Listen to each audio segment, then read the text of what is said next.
বিসমিল্লাহির রহমানির রহিম। আসসালামু আলাইকুম। Welcome to another blog video Farzana's lifestyle. Actually বেশ কিছুদিন ধরেই ভাবছি যে সকালের একটা মর্নিং ব্লগ ভিডিও শেয়ার করব আপনাদের সাথে। But due to lack of time video shoot করা হয় না। বাট আমি ডিসাইড করেছি এনিহাউ আজকে আমি একটি মর্নিং ব্লগ ভিডিও শেয়ার করব। সকালে ঘুম থেকে উঠে অ্যাট ফার্স্ট আমার যেটা খুব বেশি প্রয়োজন সেটা হচ্ছে ১ কাপ চা।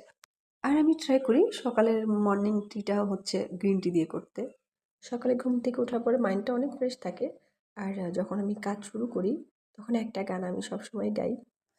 ডাকে পাখি খোলো আঁখি দেখো সোনালি আকাশ বহে ভোরের বাতাস বহে ভোরের বাতাস ডাকে পাখি খোলো আঁখি দেখো সোনালি আকাশ বহে ভোরের বাতাস বহে ভোরের বাতাস। হাউ কেমন হয়েছে ভিডিওটি অফকোর্স কমেন্টস করে জানাবেন। এটা আমার ফার্স্ট মর্নিং ব্লগ ভিডিও। যদি ভালো লাগে অফকোর্স শেয়ার করে দিবেন। ভালো থাকবেন। Thank you for watching. আল্লাহ হাফিজ।